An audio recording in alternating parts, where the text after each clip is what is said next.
And we are live. Welcome, everybody, to Lubbock Compact Live for Wednesday, June 29th. I am your host, Adam Hernandez, here with my co-host, Dr. Nick Bergfeld, and one of our favorite guest co-hosts of all time, Mr. Josh Shankles, is with us this evening. And we have some stuff to discuss. And I will be first saying that contrary to the belief of some, I would rather not have to, I guess, deal with these sort of topics. I wish I could report something different to you this evening. And so that's first and foremost. I don't like doing this, but when concerning things that happen like they did last night with the council, as you all know, Lubbock Compact was literally created to call these things out and to hold our city government accountable and to make sure that citizens are informed about what's going on. And in lieu of the council many times being transparent, us trying to increase the transparency of what's happening. That's literally why Lubbock Compact was created. That's why we continue to be around. And hopefully one day there won't be a need here in Lubbock for a Lubbock Compact. That would be the ultimate goal. But unfortunately, here we are. So just a little backstory for everybody. The city council, the new city council and the new mayor have only had a few meetings since they've been elected. So I think this is the fourth meeting that happened last night, if I'm not mistaken. So the first meeting they had, and if you all remember, if you caught it last week, some of you may not have caught it. I did report that the reason why we hadn't had any city updates is because there was really nothing of substance going on. These were basically orientation meetings because all of these new council members have just not been around this stuff. They haven't been around the processes. They haven't met any of the city staff people, or very few, if they have met any of them prior to now. And so they just were not experienced in these things, didn't have that under their belt. So that's why things were kind of going slow. I think they themselves referred to it as training wheels. And so they really weren't doing anything. There wasn't anything for us to report to you all, or so we thought. And so the first meeting, I think they got updated on the Unified Development Code, which those of you who have been following the show for a while know we have been keeping you all updated. If you've been at the neighborhood association meetings or the various forums and venues where we've let people know about this stuff, you all know about this, but they didn't know anything about it. So that was the first meeting. And I can't remember what else they were briefed on at that meeting. The second meeting was they were being briefed by Civic Lubbock, and I guess learning what that was all about. And so the third meeting, which was on the 16th, was supposed to be an orientation tour for the new mayor and the new city council people. And so that happened. And so they visited the Lubbock Police Department. They visited Lubbock Fire Rescue, LP&L. They toured the Emergency Operations Center. Because they did none of this, obviously, prior to being elected. And so then they went over to the South Treatment Water Plant, and they had a presentation by Public Works. They had a presentation by Engineering, and then they discussed the tour in general. But they discussed something else that day at the South Treatment Water Plant. All right, and we'll get back to that in a second. So then you get back to the meeting that happened last night. And what brought Lubbock Compact there was a concerned citizen reported something to me that was very concerning. And we had not heard of this. Nobody had heard of this. And so we had very short notice. Some of you who follow myself or the page on Facebook may have seen we were trying to let people know about that and get folks in there. And we did. There were some people that went and made public comments. So what happened, what I was informed about day before yesterday was that there was a resolution to be voted on last night to change city council meeting times. Now, up until this point, so when you have so first of all, the city council has to meet twice a month. They just have to, that's part of the rules. And so when they meet twice a month, there's a work session part of that. And then there's a regular city council meeting part of that. They do both of those in the same day. And I believe it's the second and fourth Tuesday, if I'm not mistaken. So the work sessions were at 1:30 p.m. and then the regular city council meetings were happening at 4:30 p.m. The idea being to have those meetings at that time so that working folks and folks who may be in school or other things, if they need to or would like to engage in the local political processes, they can make it to those meetings. That was the idea. So the new proposal, apparently, which wasn't listed anywhere, it wasn't listed in the agenda, wasn't listed online. There was no post from the city pages about this, but the proposal was to change those times to the work session being at 10:30 a.m. and the regular city council meetings being at 2 p.m. And when this was reported to me, it was reported that it was coming directly from the mayor. Now, again, I just had that information. I didn't know if that was accurate or not, but I didn't have any real reason to doubt this person. It was a very good source, very solid source. So that was concerning. So we go up to the meeting, and several citizens and myself and Josh made public comments and asked them to reconsider this for two reasons. The number one reason being is how it was put on the agenda. And then after we made our public comments and the council went into discussion, the mayor mentioned the meeting on the 16th, which gave us the other piece of information that we're going to share with you all. And so the way this was done was not a way that we've heard citizens say they want their local government doing things.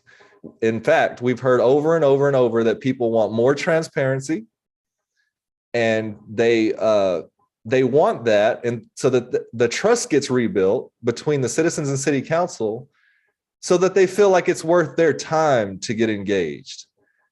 Because nobody's going to get engaged if they feel like they're going to be railroaded every time, or if it's just going to be a waste of time every single time, right? Now,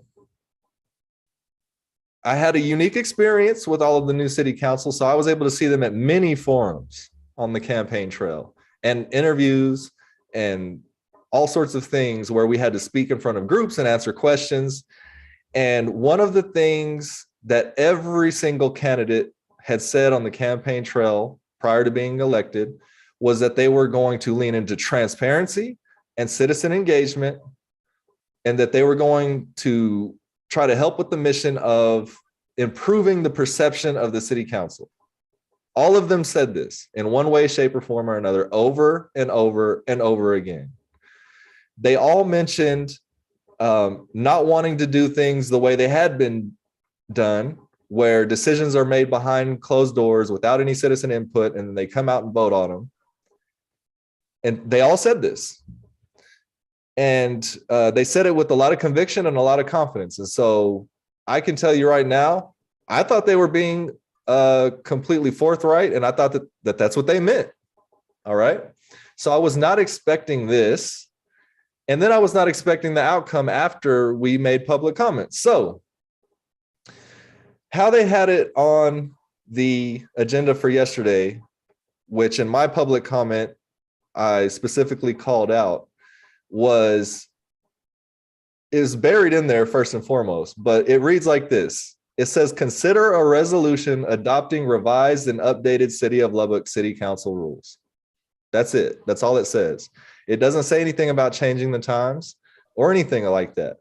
But again, I had information from a concerned citizen that told me that. So had they not told me that, myself or anybody else would never have known this, and we wouldn't have known to go and make a public comment. So number one, our issue, obviously, which is not going to be a surprise to a lot of folks out there, is that moving these to these early times obviously creates a barrier to folks who work during the day and just simply cannot get down there at 2 p.m. and 10:30 a.m. in the morning.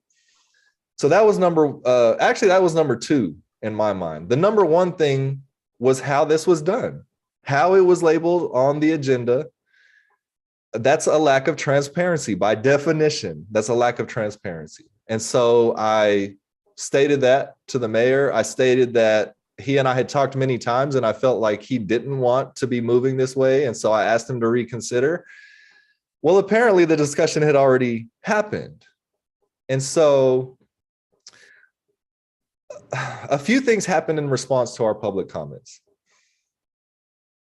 I do have to give a shout out to Councilwoman Joy from District 6, because in the moment, she was the only one that was being forthright with the information and just kind of telling it how it is. And she confirmed that this came directly from the mayor. And what she said, which is something I didn't even know, she said that changing meeting times, that's the mayor's prerogative. He can do that without a vote. He can just do it. Any mayor can do that. So when a new mayor gets elected, that's in their purview. They can set the times, and it just is what it is, right? Okay. So they went to have a vote. I guess that's supposed to be trying to get some citizen comments, but I don't know how you can do that when you mislabel it on the agenda.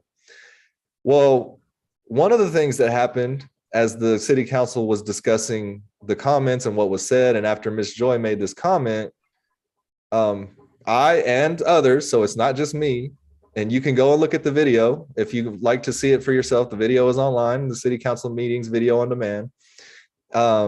The mayor was very rude to Ms. Joy for being called out in this way. He told her that it was not accurate. He told her that she left on the 16th because she had some other meeting, and so she didn't catch that conversation and that it didn't come from him. But it just doesn't make a lot of sense. If the city council has no control over that, they can't tell the mayor to change the meeting times. It has to be the other way around. And so it just doesn't add up. But on top of that, I think that's an issue.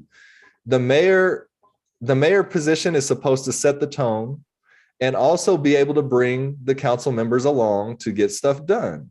And if you have infighting, if you will, going on up on the dais in public, nonetheless, and you're being rude to your other council members, that's not going to foster the kind of culture and environment for you guys to come together on things. That's just going to create dissension and division.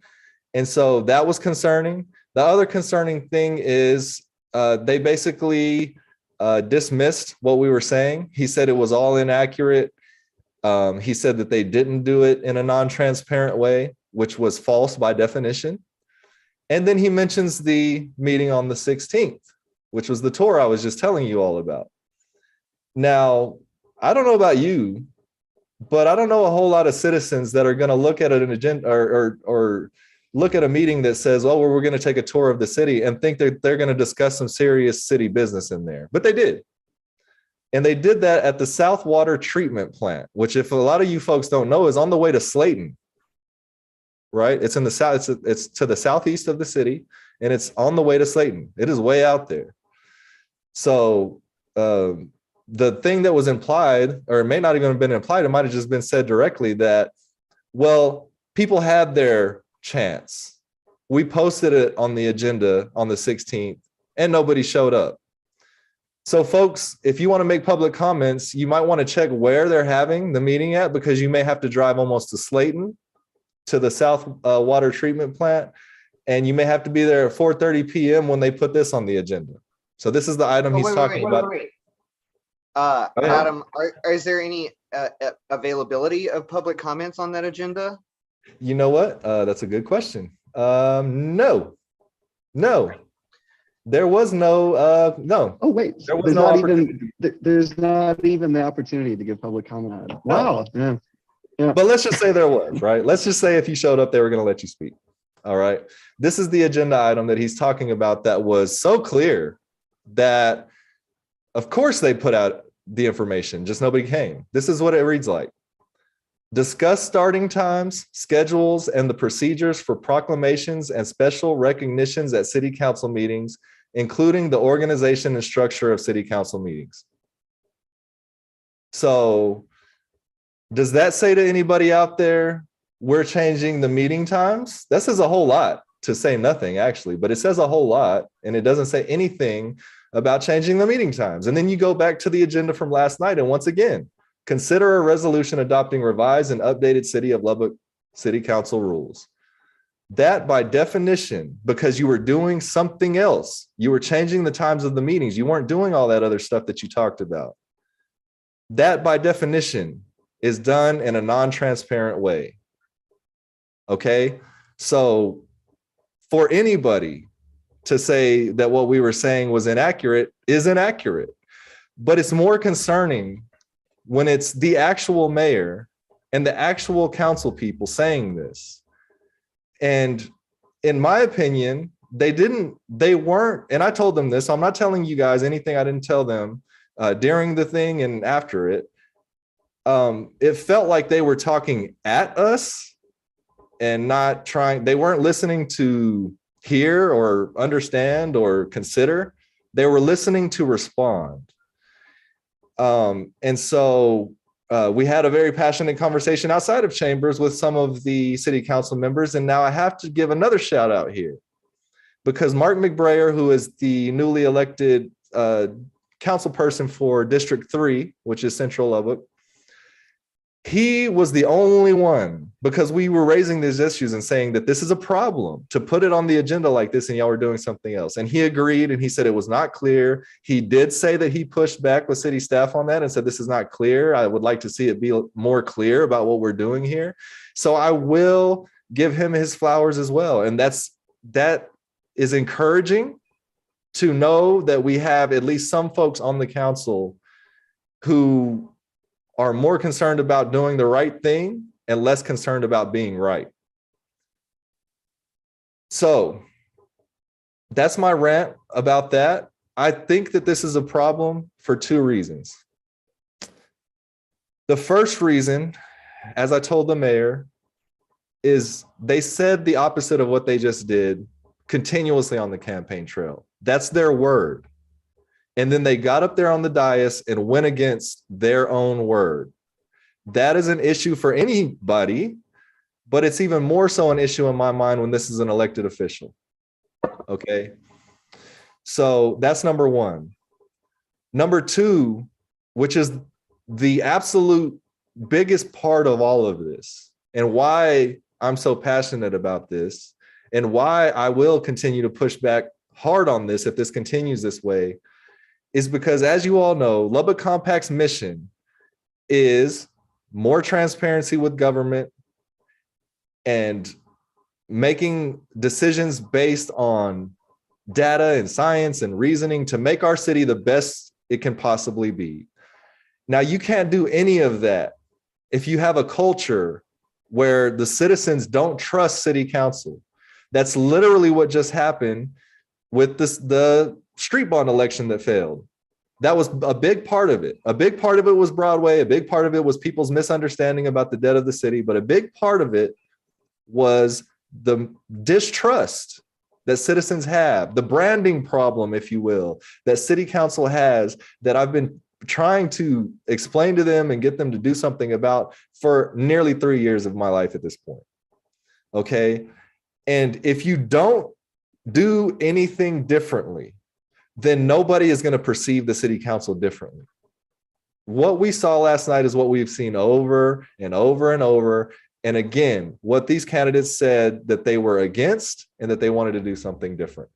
So before I let Josh or Nick chime in, I'll let Josh chime in. He was there, and then we can kind of go from there. But before we do that, I will remind everybody, we've already got some coming in. If you've got comments or questions, including if you're the subject of some of this that we're talking about, we're open to it all. You can put your comments in there. We'll read them. We can't have a full-blown conversation with you here, obviously, and there's no real way to call in to the show, unfortunately. But if you have comments and you're one of these folks that we're discussing, feel free to put your comments in there. I won't censor you. I'll read it out and we can respond to it. Or if you are just listening and you want to make comments, of course, or if you have questions, of course, we are watching the Facebook comments and we will take those up. So Josh, your thoughts on this whole thing and from your perspective from last night. Yeah, no, I mean, it's a complicated thing to kind of explain because there's so many steps and temporal moments in all this. But, just recapping, like, we got a phone call out of the blue that was like, city council's changing its meeting times. So we went and looked at the agenda and it didn't say anything about that, but it had this kind of vague description. So we went up and gave a public comment that's like, we think it's a bad idea to change meeting times because the city council should be accessible. And this wasn't done in a transparent way. And if you wanted to change meeting times, you should do it like this, because we're not opposed to changing meeting times. okay, we think an afternoon meeting time is the best sort of thing. Well, it was rightly brought up from the dais that it's like, now here's where I want to play devil's advocate a little bit, but their arguments were no good, so they're like, oh, well, some people work in the afternoon. Fair enough. That's a good reason to like have some meeting times at different times, different locations, that you could make that argument. You still have to actively notify people that this is your intention, and you have to go out there and seek that sort of thing. Did they do that? Have they done any of that homework?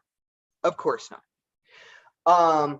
So it's not about changing the meeting time, and it's not about their, I suppose, sincere intent to want to find ways for more people to engage. Fair enough. Have they made a determination how they're going to decide if their action has been successful? How are they going to determine that? Is somebody going to count the number of citizens sitting in seats and engaging with the council in the room over time? Has anybody figured this out? Or at what time point are they going to be like, actually, this didn't work, we need to try something else? They don't know. They have no idea. They decided on a thing before they had thought their whole way through it. And that points to other things that they mentioned from the dais. So they're like, oh, the taxpayers are always like, we should be saving money. Look at all this staff time that we could be saving. This staff has been here since 8 o'clock in the morning. Well, when we look around the room, we see all the city employees that are probably making close to 6-figure salaries. They're the direct reports to the city manager himself. You want to tell me that all those people there are, one, not making salary, and it doesn't matter if they work 1 hour or 80 hours a week, they make the same amount? And two, that all of these people who are upper management at the city couldn't come in at 1 o'clock in the afternoon on city council days and work till 8 p.m. every other week, 2 weeks a month? They could, and so those are bogus arguments, so there's that. And there's also this notion of, the citizens, don't want us wasting taxpayer monies on City Hall. Well, they didn't want you wasting taxpayer money on building City Hall. That ship's already sailed. Nobody has ever brought up you wasting money to conduct the people's business, as is your job and the job that you won an election to supposedly do. And so there were just so many bonkers, bogus, asinine, insulting arguments from the dais that were hollow, they were weak, and they're insulting people's intelligence. We're some of the people that follow the city's business most closely. And if we almost miss this, they want to argue that their citizens, their constituents are supposedly for this. No, I guarantee you their constituents haven't weighed in on this at all. So that was the thing that is particularly galling, is what does it say about their judgment? What does it say about their honesty if they won't just come out and say what their reasons are? They don't want to be there till 9 p.m. on Tuesdays. Nobody does. That's a fair human complaint. I would acknowledge it, but I'm sorry, that's the job. So yeah. I have a tough time having pity for them, and I really resent that they would come both from the dais, from their official positions as leaders and responsible people in our city, and then just as humans come out to the lobby and say so many obviously false, obviously misleading things to people. It's really troubling. Nick, hop in on this. You've watched it all from afar. We've made you wait to weigh in. Yeah. Well, so the first thing I would say is, I benefited from one of the small changes in accessibility that the city of Lubbock has done over the past 5 years, which is to have video on demand of the city council meetings. Now, they don't do video on demand for every single city council meetings. Sometimes those meetings don't come up, or sometimes they're at the South Water treatment plant, and that has an impact on the ability to get those posted. And not only that, but they also don't provide any of the documentation that the city council receives for those as well. So it's not as though even being able to just simply see the video gets you in the room. You're still at a incredible disadvantage to the conversation that is happening, in that moment in time. And I just think about, what these are just such fundamental challenges. And they're ones that are frustrating because, as Adam, you mentioned, I heard so many of these individuals during the candidate forums, during the conversations, really talk about this issue of transparency, accountability, accessibility, and trust in government. And hearing those things come up time and time again, and what their commitments were going to be to these things, and how they're going to be involved, and what that would look like. And it's early days in their time, in their various roles in government, but it's very discouraging to see that one of the first acts that really happens is one that dramatically impacts the citizenry's ability to interface with government. So one of the first choices or topics that they decide to take up is one that has very outsized impacts on overall civic life and engagement. And on top of choosing that as being something that they would do in the beginning, the lack of a process in place for making a determination about what would be a more appropriate time. So did somebody have a clock and they just spun the wheels on it, and then it ended up at 11 and 2, and that's like the right ones? Was 10:30 in the conversation, or 3:30 for that matter, or 2:30? How exactly did those numbers even come up with? But on top of that, Josh, as you mentioned, no public policy today you create without there being some kind of way to evaluate its effectiveness. And so, so the reasoning presented is that this is part of a kitchen sink approach. We've got to try everything under the sun to increase citizen engagement. That is how this is sort of being billed. Well, in my mind, let's start with the things that we already knew worked, and that despite citizens' efforts and advocacy were actually ignored previously on these topics. So let's make sure all the city council meetings are recorded and promptly put online. Let's just commit to that. Let's commit to doing Zooms for all citizen committee meetings, both in real time and a digital database that citizens can go back and look at.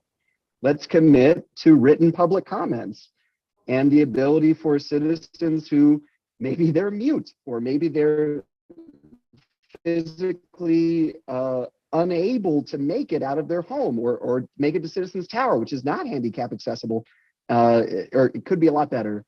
Like, there are so many reasons why these things from a transparency engagement standpoint make a ton of sense. And surprise, we know how to do these things already, because we had to do them for over a year because of the pandemic protocols that the state of Texas put in place. So none of those things are things that we couldn't do tomorrow, are things that we haven't done before.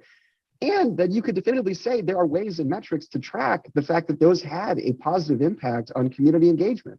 I mean, how many more individuals, as they mentioned, a straw poll of people who attend city council meetings, there's only 2 citizens in attendance most of the time. And I thought that was quite funny, because, I mean, what that means is that they're just essentially counting us most of the time. Yeah, it's Adam Adam and a guest are sitting in the room. Right. Right. And they've done that for the past couple of years. And so that's essentially where they came up with the number of citizens that engage on regular city council meetings. But, I'll case in point, I know definitively that a citizen committee that likely has the record for the greatest number of public comments ever submitted to a single committee, citizen committee, happened during the pandemic time. And it happened because the city allowed for more accessibility and engagement. They allowed for people to watch it on Zoom, and they allowed for people to submit their comments in writing. Like, none of that was impossible. None of that, right? The challenge, you could make an argument at the time, was that whenever the city actually did start to hear comments from the citizenry and get feedback, they really did not seem enthusiastic about it, and really did not seem too pleased about the fact that people were in fact using the channels of engagement that were available to engage, and so Right. it's just when I think about it at a fundamental level, and then just trying to build from there, the fact that these are basic expectations of governance and transparency, and there are things that we're actually already doing worse on, right, than we were a year or 2 years ago, right? We chose that. It was not a lack of advocacy on Lubbock Compact's part or citizenry's part. People spoke to the council and the previous mayor about keeping these accessibility measures in place. They just chose not to, right? That it wasn't like, no, everyone forgot and like, oh gosh, they lapsed and that's how this happened. No, it was just, it refused. It was just ignored and allowed to essentially lapse, So to me, I think about, if this is where the conversation starts, it's just disappointing. I want to take everyone at face value and believe that the mission here is to increase community engagement, and that ultimately that's the work at hand and what everyone wants to get to, and that this is just discrepancies in the ways that people want to approach it. That is my hope, and that there's a dialogue there. I was very thankful that Councilwoman Joy brought in the historical context into this, and she mentioned that there was a reason why city council meetings moved into the evenings, and Councilwoman Joy was a member of the council for a lot of that period in time when those conversations were happening. And it was essentially citizens pushing back, like the Lubbock Compact is, like citizens are today, in saying it is really inconvenient if the only times for me to engage city government are during working hours. Like, that makes sense. That makes a ton of sense, right? That just on the face of it makes a huge amount of sense, And so if you're then taking that at face value, the fact that we made this transition specifically because of the fact that we were attempting to accommodate the working realities of Lubbock citizens, and to so quickly go back, I understand there's a need to feel like there's a lot being done, and we're trying to change as much as possible to rectify this issue of a lack of engagement by the citizens. But something like changing a meeting time, I mean, there's even a psychology to that. I mean, every time you change a meeting time, it just gets more confusing. And I remember at one point in the council meeting, somebody read off all the different meeting times, not just in different cities, but just in Lubbock, when LEDA meets, when the Board of Education meets, when the county meets, right? And what you find is like, wow, that is an incredibly difficult calendar to maintain. And if you think about it, and we all experience this in our advocacy, it is incredibly hard to stay on top of or keep track of even more than one or two issues in the city's agenda because of how obscure, how difficult, and how not transparent the process is for understanding how policies are being made, for understanding the materials that are being used and the data that is being used to determine those policies. And the fact that finally, when everything comes to a head, that dialogue with the citizens does not feel like a one-way street. So I thought it was interesting that one of the city council members mentioned that they don't even think it's appropriate to have feedback during 3-minute public comments, that they'd actually rather hear from citizens in their homes, at a restaurant, in a park, or something like that, that the public comment part, where actually is even the value in that, really. So I think there's a pretty wide spectrum, within the city council in terms of even how they view the value of citizen input, right, within that. And yeah, I thought there'd be more of a transition, I guess, and seeing this kind of in these beginning, I'll say these kind of early days of a new council, it's just disheartening. I think there's time for things to be different. I don't think the door is closed on this, but watching the video, it's hard to come up with much else other than just to simply experience the similar elements that that we've seen for the past couple of years, which is disrespecting individuals who give public comments, invalidating them, gaslighting them sometimes, telling them that they're wrong, telling them that their information is wrong when it's the city's information. It's just, at some stage, you just have to say, yeah, like it takes two to tango. If you want citizen engagement to change, there are things that on the council side of things have to change as well in terms of their willingness to be a partner and to be a collaborator and to be engaging rather than meet me at the Southwater treatment facility, at 10:30 in the morning if you want to have this conversation, right? Right. Yeah. So all great points, all great takeaways. I will elaborate on a couple of things there. Now, obviously, if you go look at the video, you can see a lot of what Nick was seeing from last night on the dais. But what ended up happening afterwards is we went out in front of council chambers after the meeting and just happened to run into some of the council people there. Not really trying to, but we stopped and had a conversation with several of them. And I will tell you that a few of them just straight avoided that whole situation. We didn't see them. They went somewhere else, and they didn't leave the building. We know that part. They didn't want to come out, I guess, until after we left. But a few of them did stop and talk to us. And so we got a little more disheartened, unfortunately, through those conversations, with the exception of Mr. McBrayer. The conversation with Ms. Sheila Patterson Harris for District 2 was not bad. And again, let me just say something really quick before I get into this next part. What we're calling out here is not these people. I don't know these people well enough. We don't know these people well enough to say this one's a bad person, that one's a bad person, or a good person, or this, that, and the third. It's not relevant to this conversation.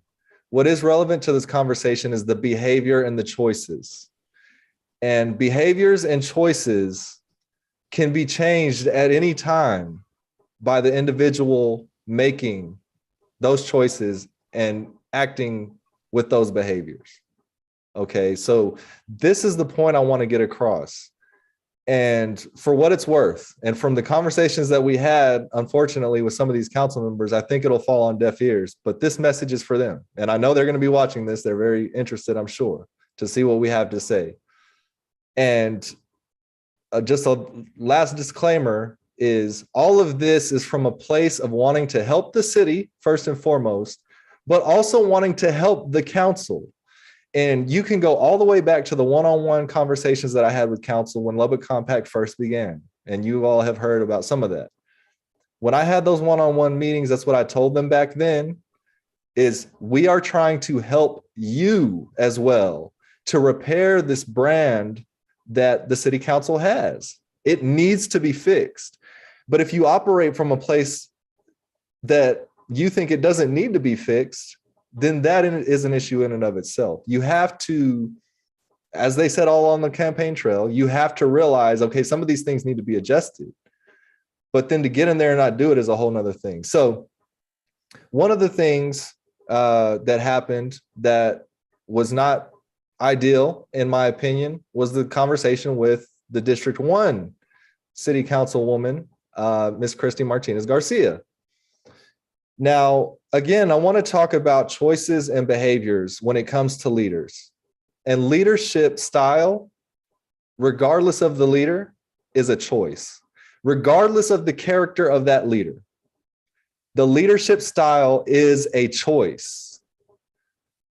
So that being said, in my view, and just to give you all a little background, very quick, short background of where my experience with this comes from.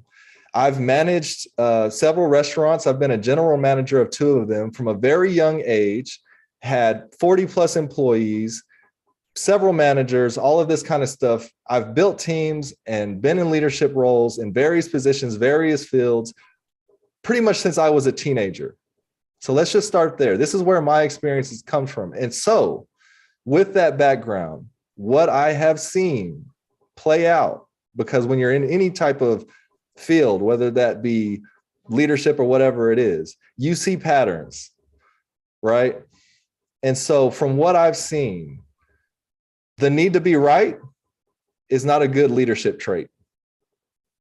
And what I mean by that is when you listen to somebody, not to take in the information and consider it, but you listen to somebody simply to respond and tell them how they're wrong and you're right. We all know folks like this, and we all probably don't, that's probably not our favorite part of those folks to deal with.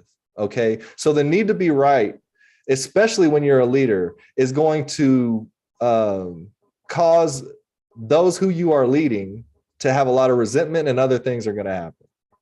And that's what we saw in that conversation, a need to be right. We also saw a passing the buck.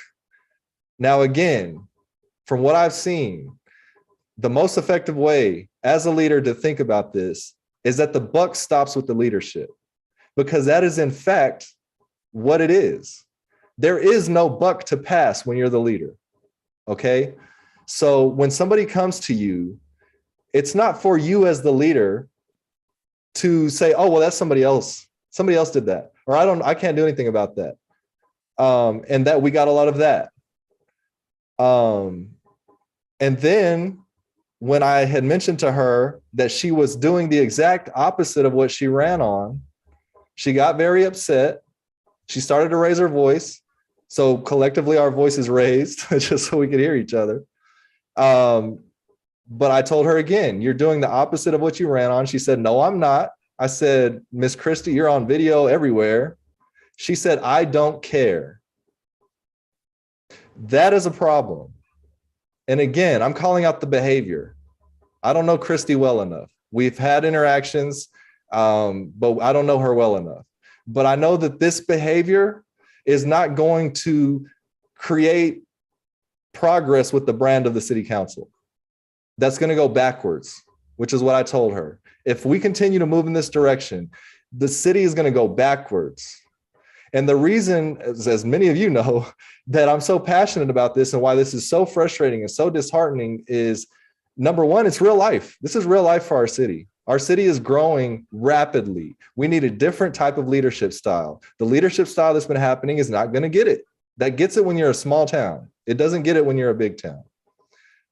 But that is one part of it. The second part of it is, you all know, many of you know how we started out with the last council and how relations started out, and then how over time we were able to not have to maybe make so many public comments or raise a big fuss about things. We had got to a point and had a rapport to where we could have a conversation with the council people, and we could just have a simple conversation. We could discuss things, whether we agreed or not. And we got a lot of work done helping each other out in that way, even when we disagreed. And so now it's as if we're going all the way back to the drawing board here with this new council. And so that is also not only frustrating, but detrimental to moving this city forward. And so my message to the council people, and again, they may be thinking, who am I? They may be thinking, I don't know what I'm talking about. But for what it's worth, you can change these behaviors and you can change the culture of what's going on up there. As a matter of fact, you all are the only ones that can do that. And in particular, the mayor, because the mayor's job is to set the tone and in essence, create the culture. And so that brings me to the last concern I'll bring up about behaviors and leadership styles. And again, I don't know Mr. Trey Payne all that well. We've talked many times. We've talked at length many times. We agree on many things because, again, all through the campaign trail, he was saying he was going to do the opposite of what we just saw last night. So we agreed on many things, but I don't know him that well. So I'm not calling Trey a bad person. I'm simply expressing to you all what I saw in his choices on the dais in this situation. Now, we've already mentioned that he was rude to Miss Joy because one can only assume because he was corrected by her.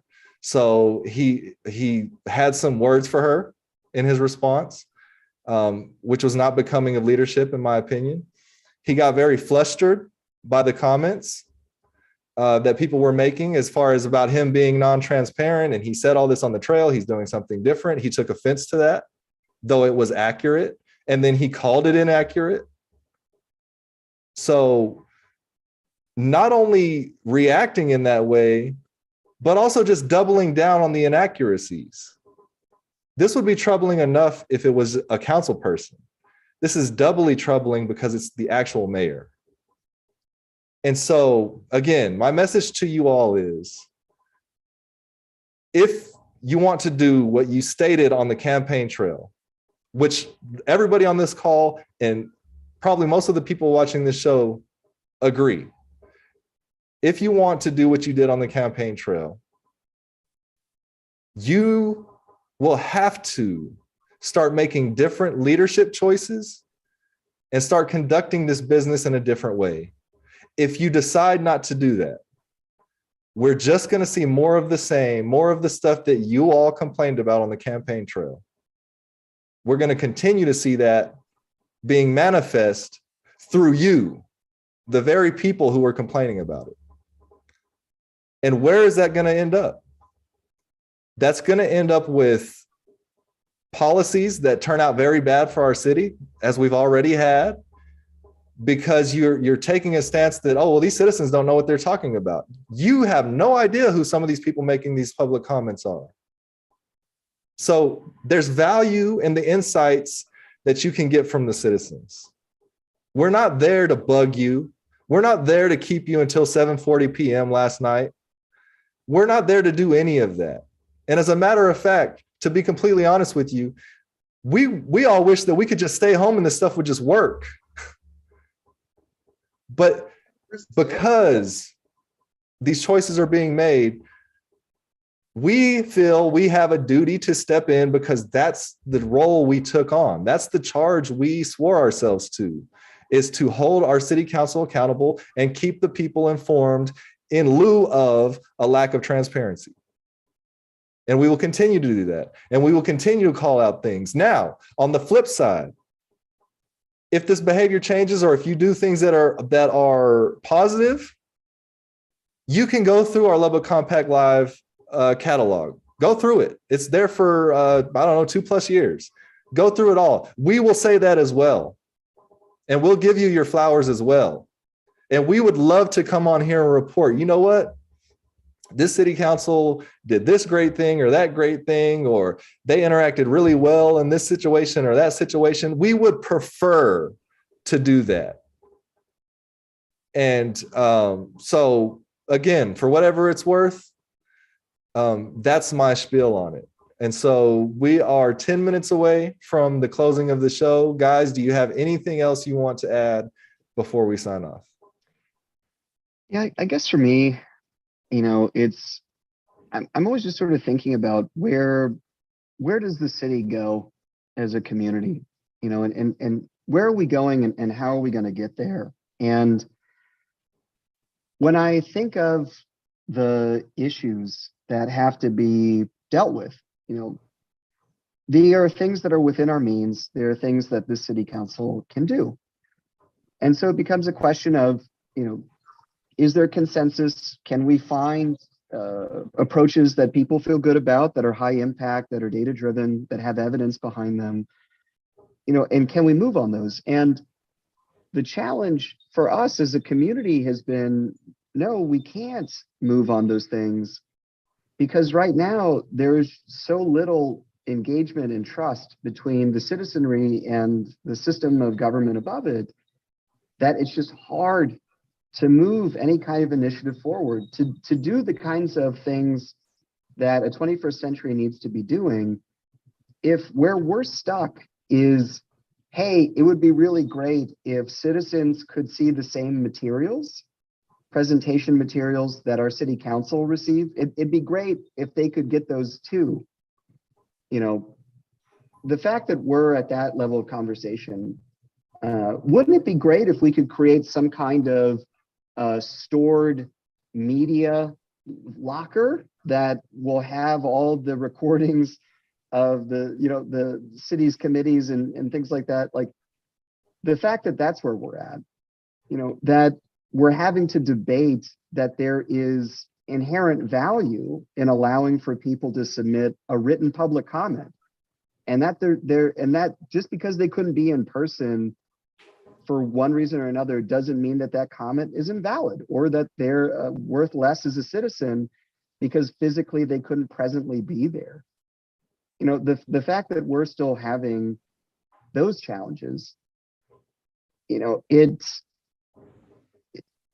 to me, it just simply shows where the bar currently is and where the work is at and where the focus has to be until we're able to get, as a community, until we're able to get people to think that government works for them, that they have a voice, and that if there is an issue that they want to bring to the city council, that they're going to be welcomed in City Hall, that when they go to City Hall and they have a challenge that they think needs to be addressed, that it will be taken seriously, that they won't be talked over, they won't be belittled, they won't be ridiculed, they won't be insulted, they won't be challenged, that the information is wrong, that they don't know what they're talking about, that there's no way that they could have an understanding of this without sitting on the dais, or all the other various reasons that have been given over the years now to invalidate what it is that a citizen's lived experience is, and how they're trying to communicate that, and the need for policy action to fix a challenge that they're facing. You know, if we're at a stage where people feel as though that there's no reason to go to City Hall because it doesn't do anything, they don't listen to what it is that I'm saying, what I'm saying, right? You can see how all this just becomes a downward spiral for democracy, right? Well, there's no reason for me to engage with my democratic government because they don't listen to me. And then the people in those positions say, well, the citizens don't care what I do because we have all these meetings and we post them on the agenda on the website, the city's website. People can go to the city's website, see when the meetings are. They could show up and talk whenever they want. And yet when we have our meetings, no one shows up. So I guess they don't care because they're not showing up to our meetings. And that is the litmus test for whether a citizen cares or not. So if you have that perspective and you're in government, and you have a citizen's perspective of just absolute burnout in terms of believing that government has the ability to represent you, to act in your best interests, to be an advocate for the community's health or quality of life. Like, when we're at that level, you know, you can't do all the important 21st century things we need to do as a city to be a sustainable economy, to be an equitable economy, to be an inclusive economy. There's so many things that we have to do to get there, but we can't do any of that until we can get this dialogue between the city's government and its citizens to a much healthier state than what it currently is today. Yeah, Josh, parting words. No, I think you guys expressed that all so beautifully, and I would just mirror it. You know, this isn't the end. These people aren't bad people. We expect that good governance could come out of this council. This isn't about being oppositional. This isn't about some sort of petty issue. This is about business, a government that is accountable to its people, and holding that necessary space, you know. And so we hope that we see changes in these areas because they're so fundamental. They underline and underpin everything else that this council wants to do. And, you know, in full acknowledgement, there have been a few things that they've already moved on that are good things, some school zone things, some lighting things that will protect safety and crosswalks, some things that have been ongoing that are kind of rolling out on their watch, including like the neighborhoods like improvement grants projects that get your applications in. Organized neighborhoods, if you're seeing this, get your applications in. You got another day and a half or so, and so there is a lot of good work going on, but all of that work is undermined if we don't get these fundamentals right. And the thing that is most fundamental is the relationship between the leadership and the governed, and the responsibility of the leadership to the governed. And so, we want to see that protected and acknowledged. But I think you guys expressed it beautifully. And I was, so gratified to the other citizens that came and gave public comment there. I really, we can't tell you how much we appreciate that. We always see the best out of humanity come out of the citizens that come and engage with us in this work. And if nobody else is doing it, if your local government isn't doing it, if your state government isn't doing it, if your federal government isn't doing it, we want to welcome you into this work. Your work will matter in this space. People are counting on us to hold this space. And so if you're very interested in wonky policy and very exceedingly long borings of meetings, give us a call. We'd love to hear from you. Yeah, that's a perfect segue to kind of close this out. You talked about fundamentals, and you're right, that is. We talked a lot about the fundamentals of leadership, and it's interesting. One of Trey's favorite lines all through his campaign was, if you're good at fundamentals, you're good at things. Now, he was referencing city staff, which was a little disrespectful, I will say, because we have the best of the best operating this city. And the reason why we can have folks on the city council who are not necessarily experienced or who haven't been around this stuff up there and everything's still running perfectly is because of that staff, who's not only good at the fundamentals, they are masters at what they do. Now, that's what he was referencing. But the statement itself is not wrong. And so my message to Mayor Payne would be that in the fundamentals of leadership, there's a lot of room for improvement from what we saw last night. And so if you truly believe in what you're saying, that if you're good at fundamentals, you're good at things, if we can get these fundamentals of leadership that we discussed here in order, the rest will fall in line. And so I agree with you. If you're good at fundamentals, you're good at things. Let's tighten this up, okay? Before we cut out of here, there is some exciting news that I want Nick to share with everybody. And you have a new podcast that you're doing, Nick. So let everybody know, and then we'll close it out. Yeah, so I'm really excited about this. I'm about to start a radio show podcast for Texas Tech Public Media on 89.1 FM. I'll come on Friday mornings at 9 a.m. And so think about Friday mornings as 89.1 mornings. Think of them as local Friday. So I'm just the beginning of a series of local programming that will now happen on Friday mornings. So after me actually will be an awesome show, Planthropology, related to all things about plants. Vikram Balaga is anchoring that, and then it just kind of goes on in terms of adding more local content. And that is the goal for the station, is how can we have more dialogue around issues and understandings in the city of Lubbock and the people that are here. And so it's called Around Town. And the show is about highlighting really great people in the city of Lubbock doing just amazing work or topics of interest. So just sat down with somebody to talk about blockchain. So I feel like we'll be probably one of the first blockchain conversations on radio that a lot of folks will hear here. So it'll be pretty fun. But yeah, very excited about it. Please tune in 9 a.m.s on Fridays. Awesome. Yeah. So everybody, congratulations, Nick. Yeah, congratulations for sure. That's huge. And I think that's going to be a great service to the community, honestly. All right. Well, everybody, thanks for sticking with us. Thanks for all of the comments and all of the shares and all of that good stuff. Help us continue to spread the word if you can. And as always, this is your weekly reminder to join your neighborhood association. And we will see you back here next time. Good evening, everybody.